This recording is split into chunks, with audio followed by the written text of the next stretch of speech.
everyone, and welcome to the Immergence Show. I'm your host, Nico Farah. This is the show where we get past the hype and dive deep into the emerging tech and brand stories that are actually shaping our future.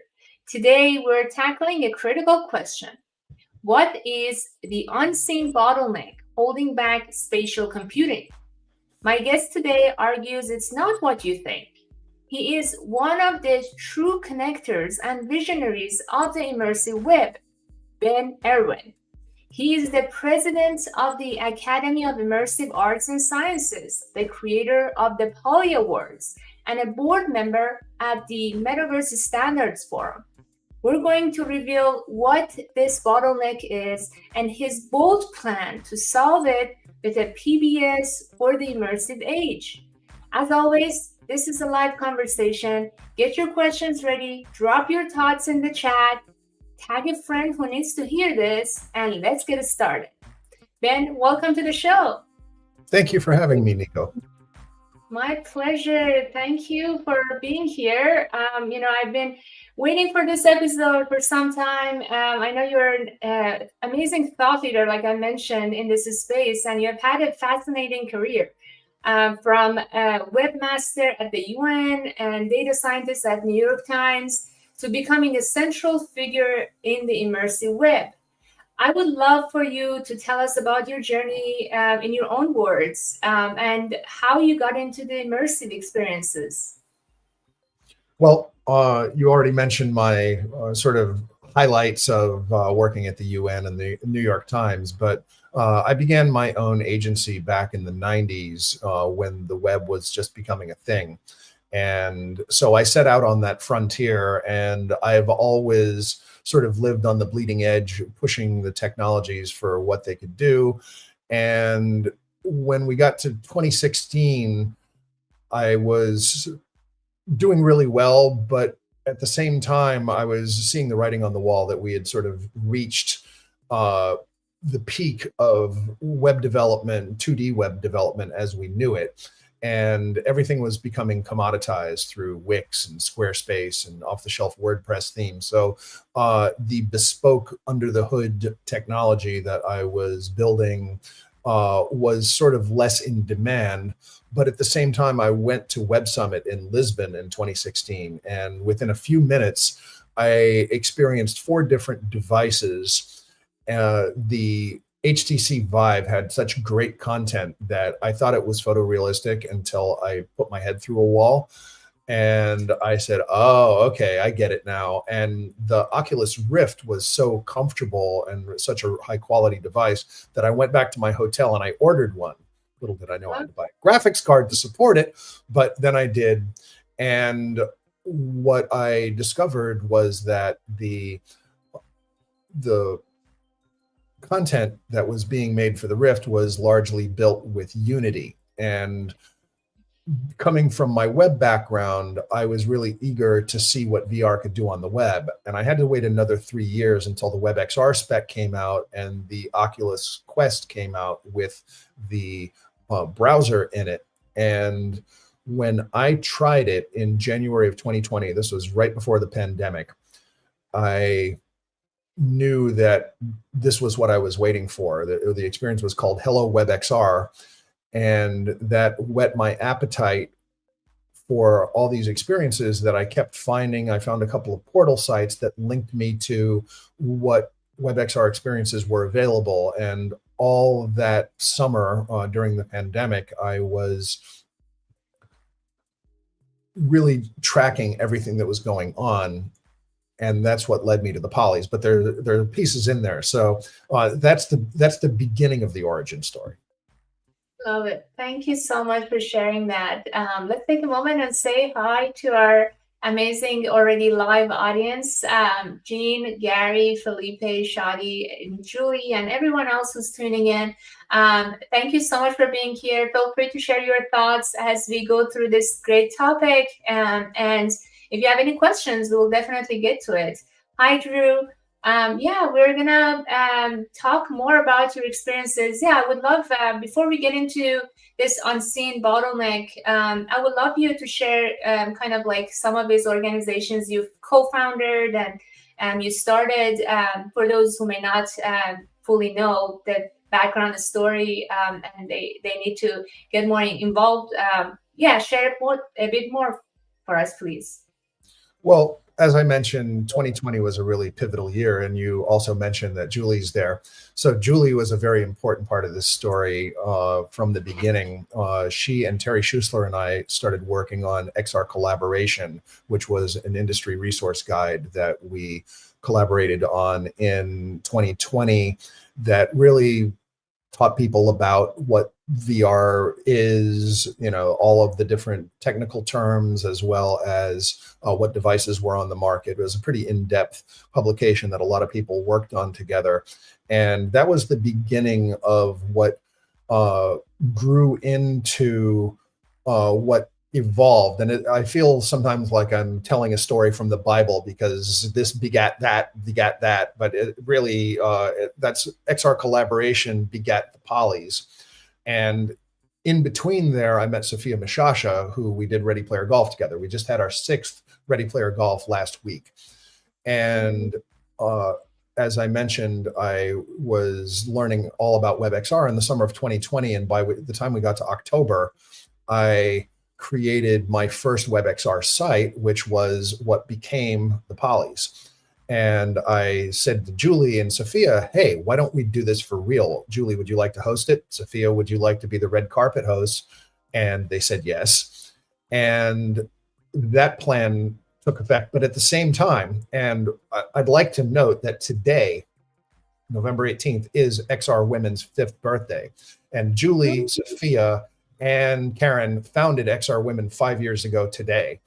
And that has been going on its own track ever since. They've done 250 weekly events, which is just staggering. The amount of content. They have something like 5,000 members around the world.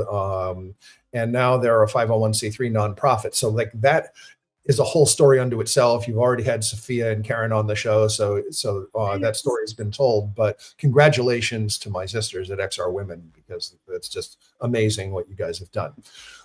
So picking up from there, the Polys happened. The first Polys happened on February 20th of 2021. That went so well that we came up with the idea for the WebXR Developer Summit, and that went so well that we came up with the idea for the WebXR Business Summit and the Design Summit, and that inspired Metatraversal. And so I spoke with Neil Trevitt and Ivo Haining and Terry Schuessler, and we said, hey, we need a Meta Davos to bring people together to talk about standards and interoperability, because still to this day, we cannot portal from one platform to another, and we believe that we should be able to. So we held this event the day after Mark Zuckerberg rebranded Meta and said, hey, everything's going to be interoperable and you'll be able to take digital goods from one place to another, which we still haven't seen yet. But nonetheless, Metatraversal was what we renamed it after we spoke to the World Economic Forum. And they were like, we love what you're doing, just don't call it Meta Davos. So we called it Metatraversal. And we had a second, third, and fourth event, at which time Neil told us, hey, I'm working on something and it's complementary. It's kind of like what we set out to do here, which was the Metaverse Standards Forum.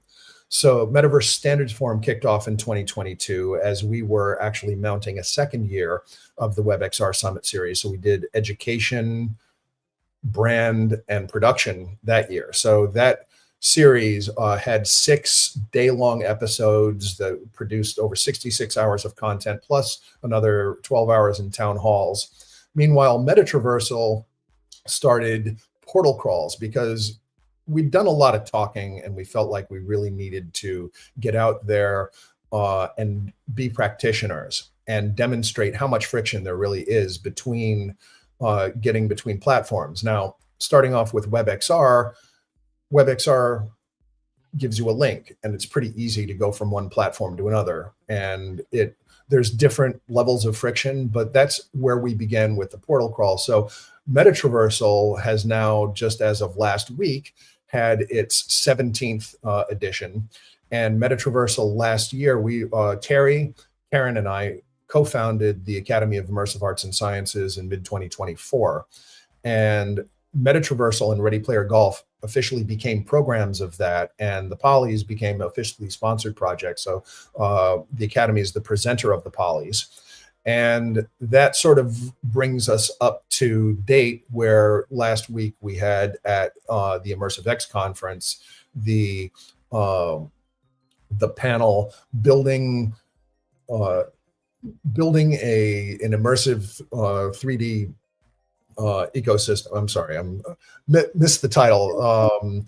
But we talked about immersive distribution last week, and that is what we're here to talk about today. So that's the quick on the past. Yeah, I love this conversation. I was there as well. I loved how you brought in different experts from different sides of the industry. Evo was there representing creators, and a lot of other amazing thought leaders in the space. Thank you for the shout out to XR Women. I love them. They're amazing, and happy anniversary to you all. You have been putting so much good work with all these allies like Ben, like Terry, that have been supporting this great movement. Amazing. Thank you for that. And we have so many comments going on already. Chris says this is his one of his favorite topics. And yeah, a lot of people are excited about this conversation. So let's get into this unseen bottleneck. Everyone is focused on hardware a lot. They are trying to make different types of VR headsets, AR glasses, but you look at it a little bit differently. You think that the problem is more around this distribution. I would love you to unpack this for us. And why do you think that's the bottleneck, and why is it unseen?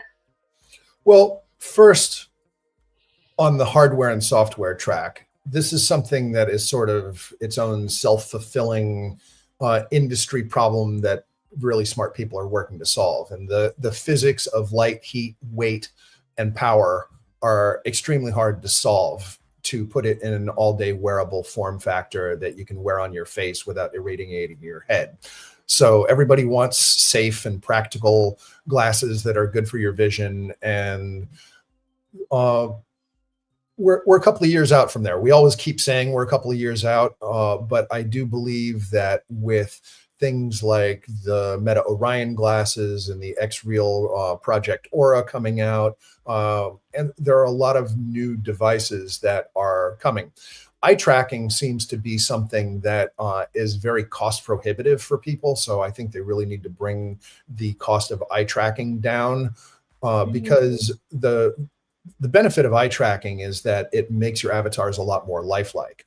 And lifelike avatars is something that is also coming when we have more processing power. So however they solve this over the next couple of years, the same way that it was once thought impossible to be able to stream video on a moving train on a high resolution device in your pocket, I think we can have reasonable faith that we're going to get there within 3 to 7 years in terms of this hardware coming to market. And when it does, when the mass market is achieved, it's going to need content. And what is really broken is how the vendors intend to sort of control that distribution and are not looking to cooperate with each other. And so if you look to the past for analogies on this, one of the ones that I thought of was like, what if in the early days of music distribution, that vinyl records and cassettes didn't all work the same? Just imagine that. Like, imagine if you went to the store and you had to choose between like VHS and beta to listen to an audio cassette. And it's like, oh, wow, I can't listen to that because it's not available on the format that I want to listen to. Bollocks. That is just like, it's as ridiculous as it sounds. And that's kind of what we're sort of starting to get used to. So we had the VHS and beta problem with video cassettes.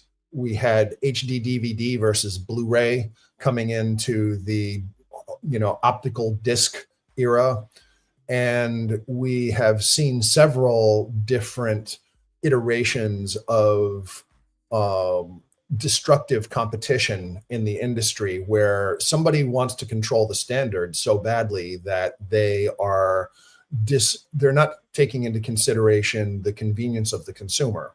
And the convenience and the price point of the consumer is everything when it comes to being able to scale a new technology. And so, even though we haven't solved for the science of XR hardware the way that we will in the coming years yet, we have to be there to meet the moment when the content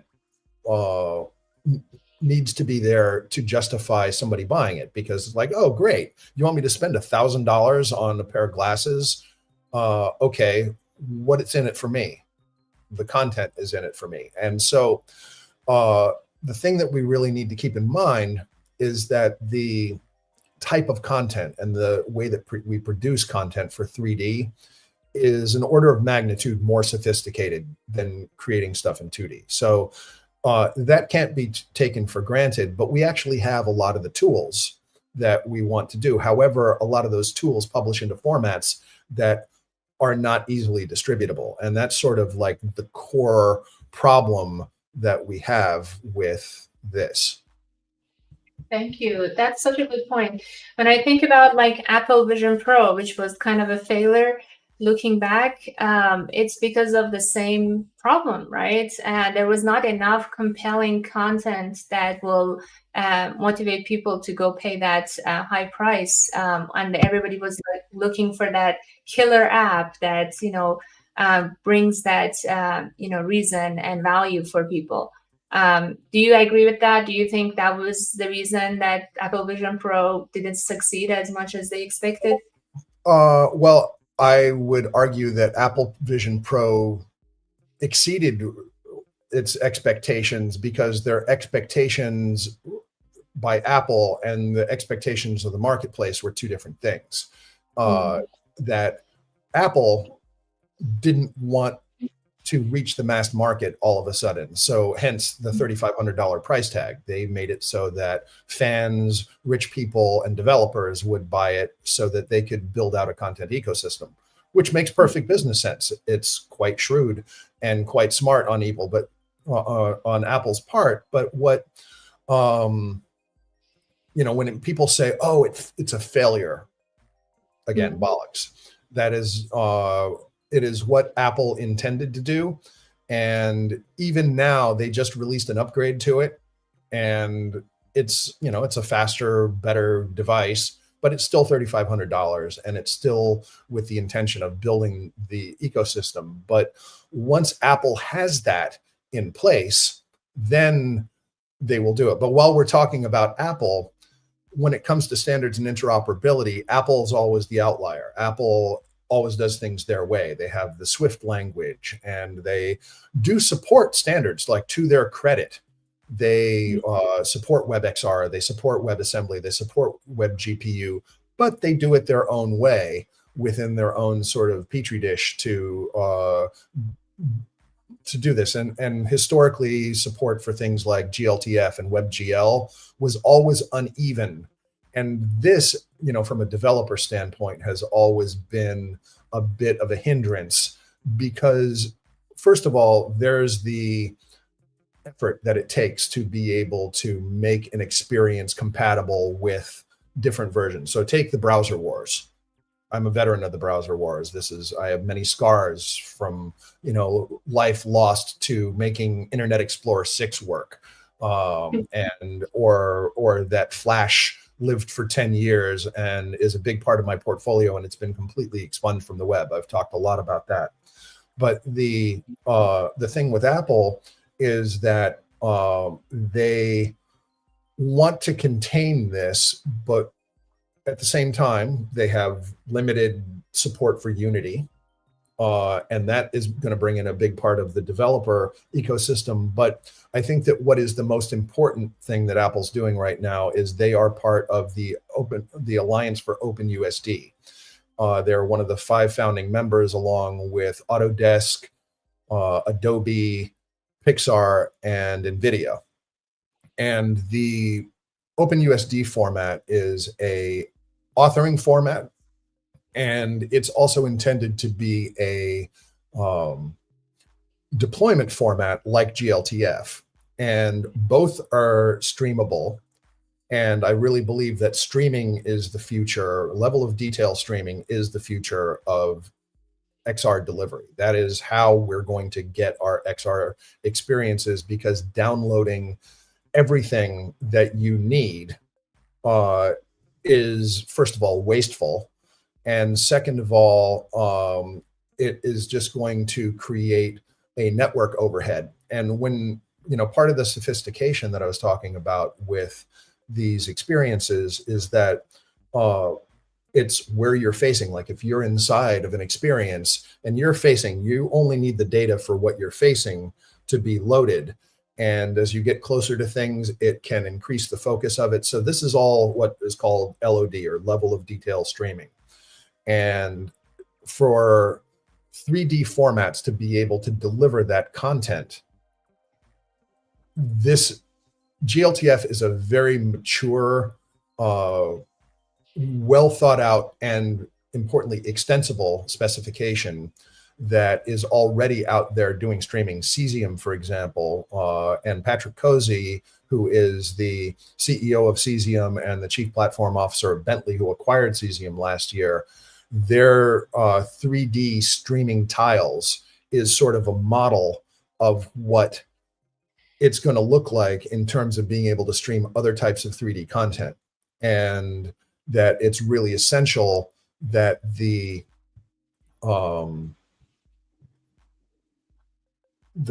optimization of both of these formats be focused upon, including for immersive video, because immersive video is going to be a big part of this delivery when we're talking about immersive distribution.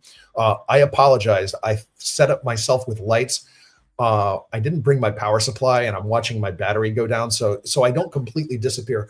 If you could cover for me for like 45 seconds and just, I'm going to read the comments and then I'll be back with my plug. No worries. Yeah, really great topic that we just shared. Let me go through some of the great comments we got. Karen mentioned, not only does eye tracking help make avatars look more human, it's very useful for analytics. Though, of course, that can scare people and could be used in nefarious ways. Of course, data privacy part is always a challenge. A really good comment. Thank you, Karen. And Ivo mentioned there are core breakdowns in funding for new productions outside of platforms. Few are funding new experience development and distribution discovery, challenges that other countries and ecosystems have overcome successfully. Korea, Japan, for example, have solutions that could work elsewhere.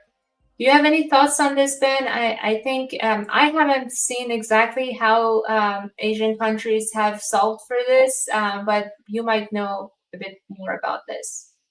Well, very often Asian countries are first to market with, take NFC, for example, like what we use to do Apple Pay, near field communication to pay for products. It's sort of like Bluetooth. They had that years before that was a thing in the Western world. So I know that Korea is one of the first countries to have its own metaverse. And I'm not quite sure where that is, because that was sort of part of the metaverse hype bubble, but I'm sure it hasn't gone away. They may not be promoting it or calling it that as much, but I think that we're trying to solve the same problems, and a lot of the tech companies that are making the hardware are based in the US, even though a lot of them are manufactured in Asia. So I can't really sort of speak to where they are ahead. I would be very, grateful for any information that somebody has to share about that.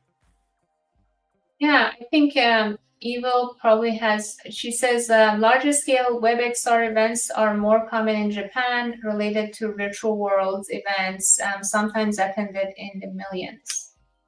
Yeah, and probably they provide more funding and support for the developers and creators. yeah, I mean, we can't have the content without this supports for the creators. I know Meta is trying to do some, but it's not enough. There needs to be more of. But yeah, you mentioned about interoperability. Definitely, that is a huge challenge that needs to be fixed. And you guys have been working on that in Metaverse standard forums, right?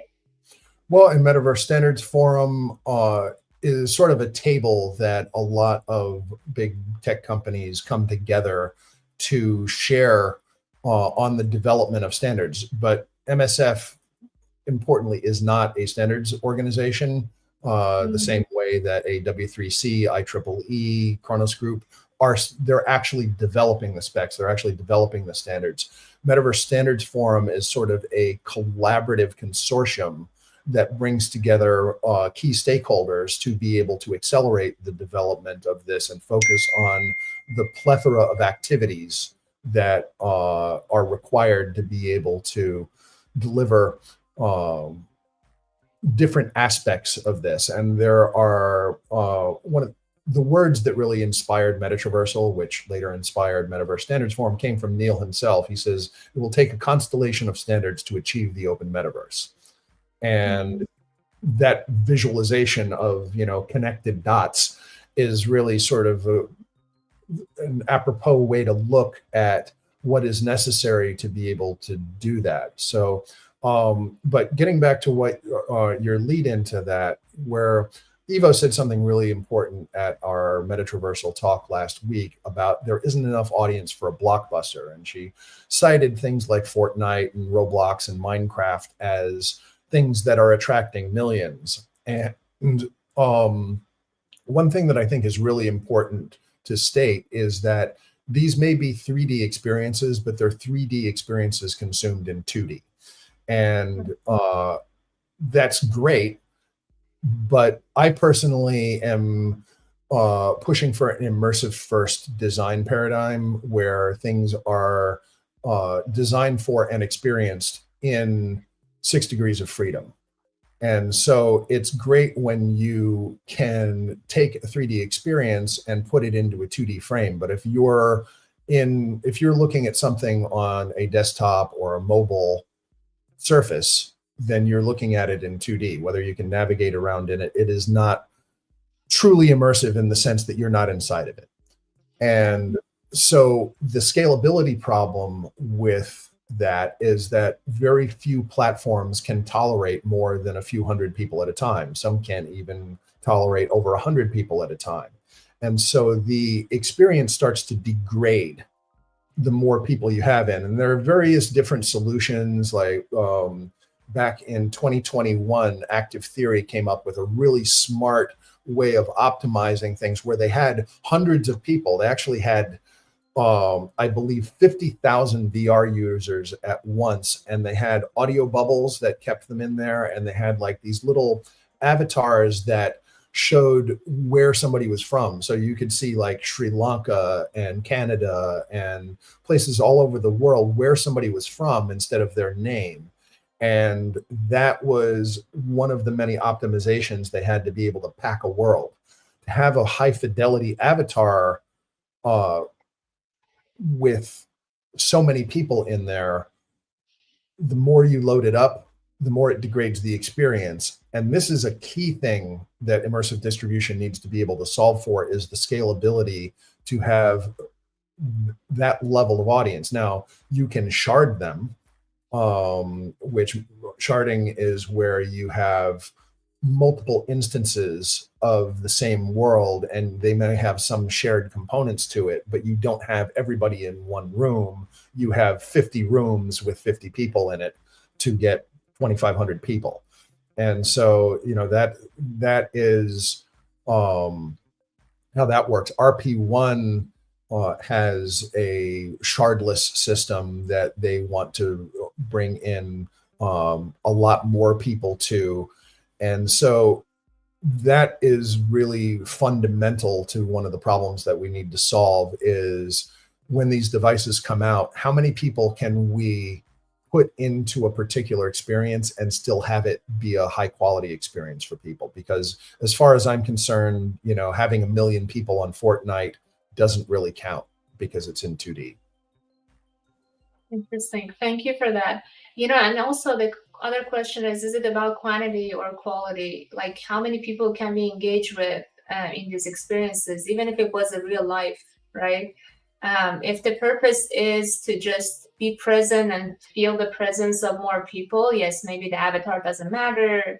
The details may not matter. The quality of experience doesn't matter. But if it is about connection and building that human relationship, I think less people, higher quality might make sense. What do you think? Well, I mean, I agree with the principle that less is more, but I also agree that quality is paramount. And so, sure, there is something to be said about, wow, there's a lot of people here.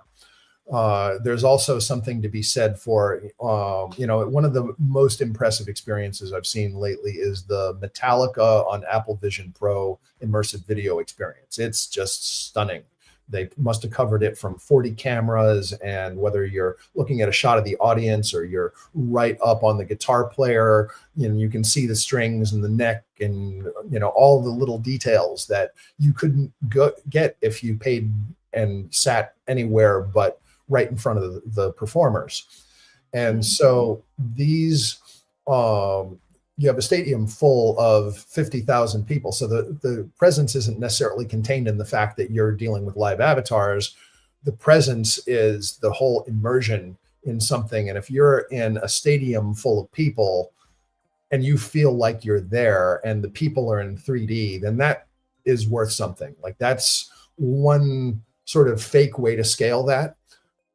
But ultimately, that shared experience where you're there with somebody in a moment, that's what we're aspiring to. That's what we want to have happen at scale. It's going to take a long time. The network latency has to be able to keep up with this. And we're building these enormous AI data centers around the world right now. And this is why NVIDIA was the first $4 trillion company. I think that this is also going to help facilitate that scalability. Awesome. I mean, their stock is going down now, but nobody knows what happens next. Anyways, let's talk about one of the comments we got. That was about, I think Allison brought in enterprise versus mass adoption when we are building content or hardware. Do you have any specific thoughts on what should people focus on? Should they focus on both or one over the other for now? Well, I'll put it this way. My focus is on consumer mass adoption, not enterprise mass adoption. I think that enterprise is on its own track. It's leading the way because enterprise can afford to invest and experiment more. But enterprise is also very cautious, and enterprise is also very fickle when it comes to the results meeting their expectations. So you have these big international consulting firms that are hired by the big multinational corporations to handle their digital transformation and to see whatever whatever's hot in the hype. Right now it's AI. AI is going to be around the same way XR is going to be around. I think that AI is headed for a reckoning, just like everything else was. But ultimately, these are all going to meld in blockchain, XR, and AI together, and even the Internet of Things. Like those four technologies are siblings to each other, and they are one family of technologies that is going to grow. So, with all due respect for enterprise, honestly, I don't care.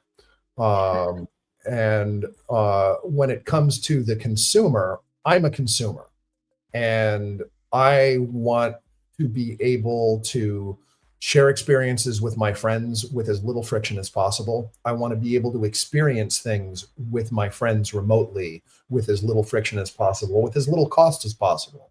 And I want the human race to be able to have access to this technology the same way that mobile phones are in billions of pockets right now. I think that this, from a human standpoint, is really essential for, if you look at how technology, starting with the printing press distributing words, to cameras taking pictures, to motion pictures, to audio, to film with sound, to 3D, to the internet, and now volumetric content. Like, this evolution is just going forward, but we're 3D beings in 3D space, and we want to experience things in 3D. And we are also creatures that want to share with each other. Many of us are anyway. And so when we go into these experiences, we're creating memories. And that is really what is the difference between a 2D experience and a 3D experience. When we're embodied as avatars and we go into a virtual world with our friends and we do something together, we're burning a memory into our imaginations the same way we are as when we're doing something in the real world. No one's ever said that this is going to replace the real world, but what it does do is it makes possible interactions that wouldn't otherwise be possible without great expense, and things that aren't even possible in the first place. Yes, totally. I mean, the more senses we interact and engage with these experiences, the more memorable it becomes. So very good point. Let's talk about your proposed solution around public media model and this PBS or BBC of immersive. How do you think that is going to solve for this? Well, I'll get to how I think my solution will solve for it, but let me sort of lay out the problem statement first here.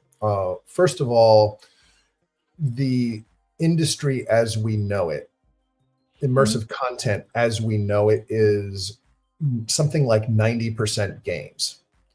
And a good percentage of those games are first-person shooters. And I don't have any judgment for people who enjoy first-person shooter games, but I think that there is a disproportional amount and a sad lack of imagination when it comes to, oh, what am I going to create? Oh, let me create a shooter game. Well, we have enough shooter games. What we need are Sesame Street and the NewsHour and things like PBS. Like, an entire generation grew up with public broadcasting, and it nurtured the American intellect and the American spirit and gave healthy content to children that we're starting to see fade away. And I don't want to get into the political dimensions of this, but what has happened this year in terms of the defunding of public institutions, such as, or, telling the Smithsonian what to do, defunding publication, higher public education, like Ivy League colleges being defunded. But what was one of the most egregious things that happened was that on August 1st, Congress defunded the Corporation for Public Broadcasting, which is the conduit between the public funding for public media, which includes PBS and NPR in the United States, and in doing so, it didn't kill PBS or NPR, but it basically took away their funnel of cash. And the net effect of that is that this money was distributed across markets so that nationally people were able to receive public media in smaller markets. Now, I live in New York. NPR's New York is probably a bit healthier and better funded. Like, or in the northeastern megalopolis between DC and Boston is a very heavily populated area, and there are many local affiliates within that. And those, because there are so many people, will be fine. But if you go out into the populated parts of the country that have underrepresentation that are getting nothing but local news there, the type of content that you're getting from public media is going to vanish. And that is really, I think, detrimental. So that is sort of the problem that we have right now. I try to think of what the possibilities are with immersive as being an opportunity, sort of a phoenix to rise from the ashes, if you will, of the legacy media or of TV and radio. And certainly NPR and PBS and other public media venues migrated onto the web like everything else does. And so they're going to migrate into the metaverse like everything else does. And this will be very important. But I think that the funding of public media for immersive content needs to start now. And so when Terry and Karen and I founded the Academy of Immersive Arts and Sciences, it is with a vision to create an ecosystem of public media for immersive content that has nutritious, nourishing content that is good for kids, it's good for adults, will help the collective intellect, but we also don't want to just limit it to the United States. Is that the one key difference between PBS and what we have in mind is that there's a whole planet of people that need nourishing content, and that's what we would like to see served. Beautiful. And the Polly's giving a word to those who are doing good work is part of this mission as well. Certainly.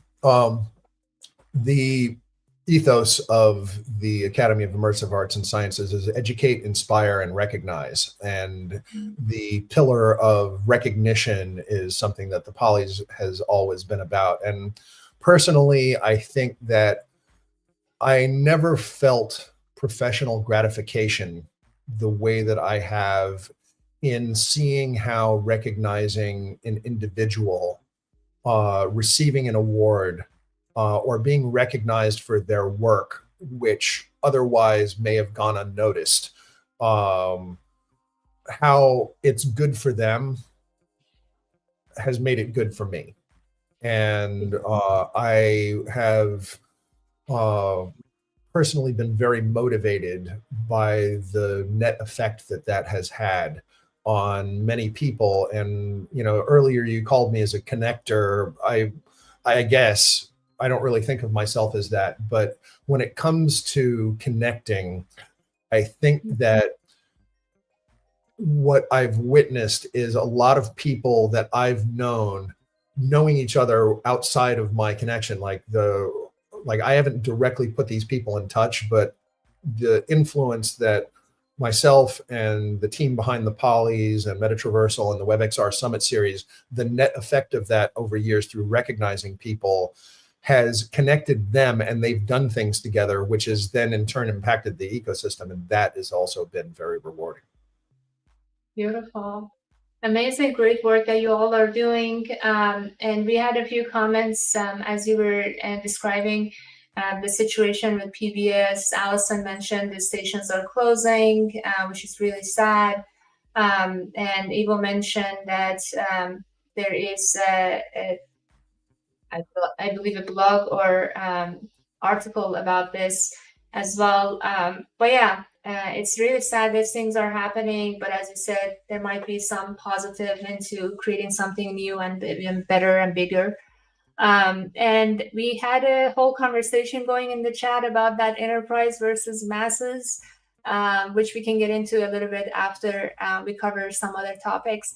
But thank you all for engaging. So many great comments and insights.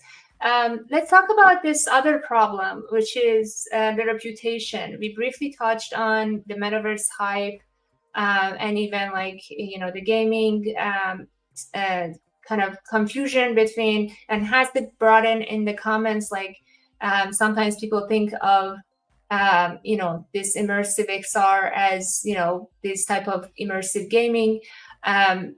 What are your thoughts about this reputation challenge? especially what we went through with Metaverse hype, crypto scams, all of that. And what are some of the ideas and solutions to not have to experience this again? Well, I mean, we're sort of dealing with human nature here. So I don't necessarily think that any of the hype cycle itself is from the innovation trigger to the peak of inflated expectations, to the trough of disillusionment, to the slope of enlightenment and the plateau of productivity. It's a cycle because it's endless. So I don't have any illusions that the hype itself is going to go away. But I think that the same way that we need to have critical thinking tools when it comes to information, we need to look critically at what's going on in the ecosystem and not have inflated expectations. And to be realistic, it takes a long time for technology to roll out. Just because it's hot today doesn't necessarily mean that it's mature. And a perfect example is generative AI. And generative AI is awesome, and it deserves all of its hype because it's so. But and AI itself, whether you're just doing text prompts, whether you're doing Chat GPT as a tool, or whether you're creating images or videos with it, it has the same sort of like what I call an 80-20 proportion of excellent to crap, and the crap really spoils it. Like you can work for 10 minutes on something and get 80% of the way there and then blow the rest of your day out with completely useless end game to it. And this is one of the things that makes it hype, is that until this matures, that we can say, hey, you got that wrong, could you fix it, and not have it give you back the same broken information or image that shows you the same thing. This is just an example of many things that happen. Crypto speculation and bull runs and bear markets and stuff like that has really, I feel, soured people on the term metaverse. A couple of years ago, the whole NFT hype cycle, the crash of that. I mean, first of all, it's like ridiculous to pay $300,000 for a JPEG. So haha on you if you fell for that. But the people that got hurt by doing retail investing and getting caught in rug pulls, I'm not laughing at those people, because those people made a mistake and there's hardship, and there's really something that is wrong with speculative scams that go along with it. And when the Metaverse XR hype cycle was peaking out, crypto was like, hey, look, we're having a bull run. Look at us. We're the Metaverse too. And XR was like, yeah, sure, you're the Metaverse. Great. This is Big Tent. Well, everybody come on in. And then that blew up and it took the Metaverse down with it. And so I bear a little bit of resentment to the conflation of crypto with the Metaverse. Blockchain as a technology has a very important role to play in attribution and authenticity. It's digital authenticity is something that we didn't have before, and it still isn't quite there. But as long as it's tied to a speculative token that can rise or fall on a whim or a pump and dump by a whale, then we're not dealing with legitimate economics here. And so, yes, we need immutable saved data that, it's immutable as long as it's correct, because, the whole principle of garbage in, garbage out with data applies to blockchain. So we could store wrong information in a blockchain and say it's true, but it doesn't make it any more true. But, for things like school credits, like somebody gets a degree, I have a diploma that I can't find. If that were on a blockchain, I could say, here's the hash, do that. That type of authentication and attribution is essential, but it needs to be completely decoupled from the rise and fall of falsely valued coins that aren't even really coins. They're, numbers in a ledger. Thank you. Very comprehensive perspective. Yeah, I agree. It's always going to be bad actors. There are always going to be people that just want to take advantage of the hype, but we have to see through that and hopefully use it for good. I have a question here from Shadi, and the PBS idea is inspiring. As a creator, what's the first step I can take to get my educational or artistic projects seen by the Academy? Are you actively funding or distributing content right now? Can you share a little bit more about how you're supporting creators or how they can get involved? Well, so first things first, we're at the very beginning.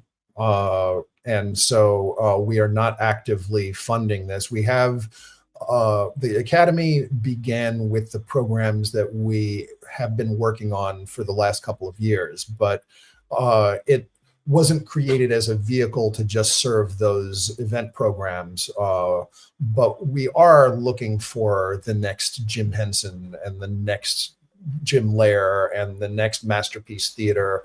All of these programs that are either produced and or licensed and distributed through public media, that genre is what I think we really need. So I'm not judging other things. I'm just saying we need this, and this does not exist. We do not have public media. So as far as if you want to get seen by the Academy, connect with me on LinkedIn and reach out to me.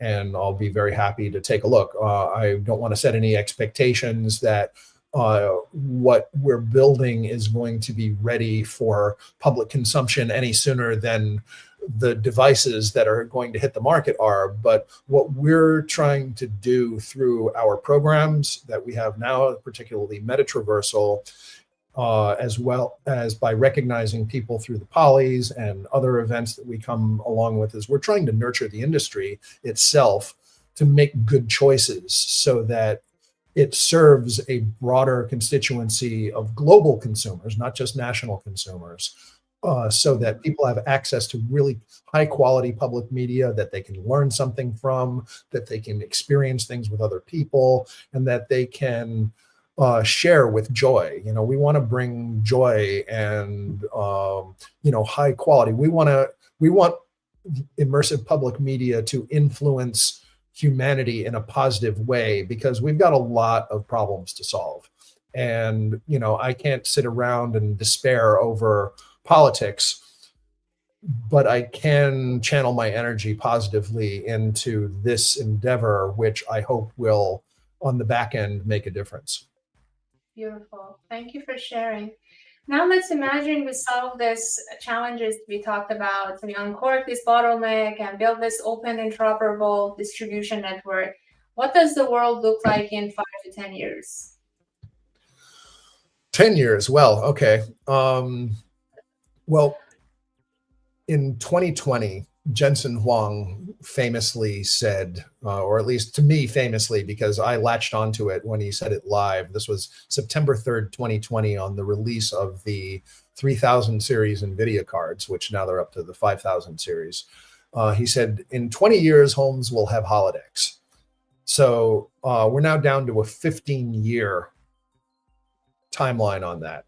And he didn't say what a holodeck would be, but this vision speaks to me in several ways. Number one is that people need to start thinking about building in 3D now. One of my mantras over the last couple of years has been people who, there are something like 13,000 or 13 million JavaScript developers out there. And that also doesn't account for C# developers, C++ developers, people who are building in 3D. The number of people building in 3D are a fraction of people that are building in 2D. To achieve the metaverse, to achieve holodecks, we need legions of people building in 3D. So I think that that's one of the most important things. There will be no public media for immersive. There will be none of this. And I think Ori Inbar really nailed it with putting emphasis on the XR master builder. We need people to create in 3D. So that's number one. Number two is that we're seeing very early versions of devices that will eventually grow into holodecks. And I'll specifically point to Looking Glass has hololuminescent displays, and they've flattened the device that allows you multi-user experience to see parallax 3D, which will allow us to have real home 3D TVs at some point, and we will need to publish content onto flat surfaces that have a 3D look that are not managed by eye tracking, because eye tracking is a single user experience because it can only lock onto one eye at once, and it generates the video for one person at a time. But Looking Glass has beaten that, and that's the beginning of something. Now also I'll look at Voxon in Australia. Gavin Smith has been working on volumetric displays for years, and now they're in color. Now they're slightly larger, but they're also very low resolution, and the number of voxels that it takes to represent an image is still comparatively low to what it's going to be. But when we have freestanding that are not sort of contained in a vacuum projectors, that, volumetric projectors, that is a whole nother area of science that needs to be beaten, that I think that we eventually will get there. But when we get to 2040, and that's 5 years longer than you asked me to do it, but just to go with Jensen Huang's benchmark of 2040, AI is going to help us build these 3D experiences. AI will help us build the hardware and solve these problems that we have. And at AWE this year, in my talk, I had a logarithmic curve. That's a slide that if I was going to do a slide here, it would be that one, is because there's a logarithmic curve of innovation, and we're right now in that moment where it goes boop up to 2050.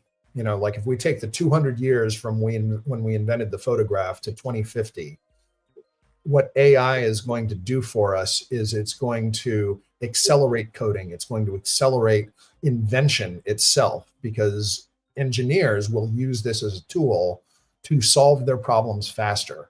And so when it comes to all of the limitations that physics as we know it today are facing, that will get solved that much faster. So the innovation curve is going to be blinding over the next 15 years. Thank you so much for this. Another great comprehensive answer. And we heard recently that CTO of Meta is leaving or has already left Meta to go build the world models of AI. I'm sorry, who? The CTO of Meta, or Chief Science Officer of Meta. Yeah. Right. And so, this is definitely happening. The godmother of AI, she also started, a company that is focused on 3D generation with AI. So yes, definitely this is happening, maybe even sooner than 2040. This will become mainstream even sooner than that. And then you brought up having these metaverse builders. What do you think about the fact that a lot of those folks are game designers now, because that's where maybe they can make some money? So maybe there needs to be some more support for people to do this transition, not necessarily going for those first-person shooters that we talked about, but finding opportunities in XR. I would say gamification is a net positive, because when you make something fun and enjoyable and turn it into a learning experience, then it adds value to it, because you're solving puzzles that have meaning. And that is a very valuable thing. I have nothing against games, but I think that when you were asking about reputation, is that one of the sort of false reputations that XR has is that it's all about gaming, and gamifying things is different. That's more of a construct of how we learn. That is a pragmatic approach to intellectual development. Awesome. We're approaching towards the end of the show, but this was such an insightful episode. Thank you so much, Ben. This was amazing. Tell us where people can find you beyond LinkedIn. We talked about different organizations. Hopefully you can share some links afterwards. As Karen mentioned and Hasib mentioned, the Poly Awards is open for submissions. Yes, what else can people do? So let's start with that. The polys.com/nominate is where you can put in, you can enter your projects for the 6 Poly Awards, which will take place on March 22nd. We also have a whole separate form for Splat of the Year, and that's the polys.com/sploty, all lowercase. And so if you want to put in, Splat of the Year is our award that is the only thing that we open for public semifinals. And so we partner with Arrival Space, who hosts your Gaussian splats, and you can go in and enjoy them in VR. And we have the public sort of upvote the splats that then we distill that down to 5 or 6 finalists for the polys, which the regular polys judging pool does that. And if you'd like to judge the polys, you can also reach out to me. But just real quick plugs on what we have coming up. We just finished a week of events. So we did the Immersive X event last week, where we announced publicly for the first time that Sophia and Julie are stepping back as hosts. They're still on the Polys team, but Ashley Coffey is the new red carpet host, and Renard T. Jenkins is the new ceremony host, and they will debut at Mission Responsible on December 14th. And Mission Responsible 3 is our third event, where we're going to bring together all 6 Polys ombudspersons. Ombudspersons are our ethics guardians, a special award, a special honor that we give out for people who really keep ethics in the public conversation. And Nani de la Pena has been chosen, and part of our tradition is that each honoree chooses the next. And so our previous honoree, Ingrid Kopp from Electric South, chose Nani, and so we're very excited to hear from her at Mission Responsible. That's December 14th at noon Eastern, and that will be in Engage. You're welcome to come and engage. Kent Bai also takes that conversation and publishes it on his podcast after the fact. And then we have Metatraversal Portal Crawl 7 on New Year's Eve with Evo and Julie, who are the co-hosts of Metatraversal. And we are going to do it a little bit different. We did 6 portal crawls, and we did a town hall to talk about what we learned. So this next portal crawl, we're going to try to switch it up a little bit more and lean a little bit more into the arts, and maybe even visit some walled gardens in the process. And so after I will be at United XR. If any of you are going to United XR in Brussels, I will be on a panel called The Invisible Architects. And I will be there with Damon Hernandez of XR Guild, with Maria Rice of Reality Hack, with Nico Rosa of Virtual World Society, and Christine Ilhabi of XR Women. And so that will be a lot of fun, and the Academy is exhibiting there. So if you are on the fence about whether you want to go to Brussels or not, the code POLY20 will save you 20% on a ticket to it. And because not a lot of people fly to Brussels in December, the flight demand is pretty low. You can probably do pretty well with the ticket depending on where you live. So so those are some of the key plugs. I'll also be speaking at AWE Long Beach in June, and try to hit Immersive Tech Week while I'm in Europe. And so, that's the foreseeable future here. You're so busy and doing so much good work with amazing people, like some of those that we had in the chat. Thank you so much, Ben. Yeah, this was amazing. You're very welcome. Yeah. And I do want to give a shout out to some of those amazing people, because I was going to do the same. Yeah, go ahead. None of these things that I've been doing happened entirely by myself. I start with Julie and Terry, that we started XR Collaboration with, and Karen and Sophia, who got together with Julie and formed XR Women. Like, all of these people are very close.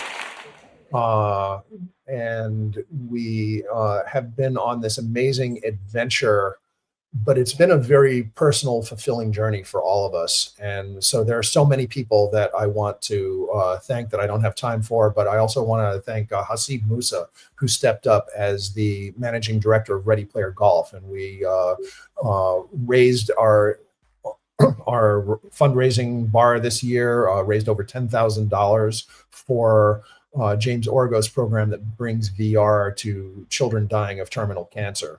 And he did a phenomenal job with that. And again, I could go down a very long list of people, but I love you all. Thank you for being part of this journey. You're amazing, and all the people you work with. Thanks to our amazing engaged audience, Evo, Kathy. So grateful for all the insightful comments we didn't get to talk about, but we'll definitely respond afterwards. Julie. Have you had Evo on your show yet? Oh, she will be in December. Good. Evo's a genius. You got to talk to Evo. She's awesome. She brings it every time. Amazing. Thanks, Thomas, Helen, Karen, of course. And we had so many other amazing folks like Hasdeb, you mentioned, Shadi and Daniel and Chris and everyone else. We're so grateful for all of your time and energy and love for this immersive experiences space. Thank you so much again, Ben. And if that's Chris Madsen, Chris Madsen's another guy who deserves a shout out, the Wizard of Engage. Amazing, beautiful. Thank you, everyone. Have a beautiful rest of your day. We'll be back next week with another great episode. Have a lovely rest of your day. Bye. Namaste, all of you.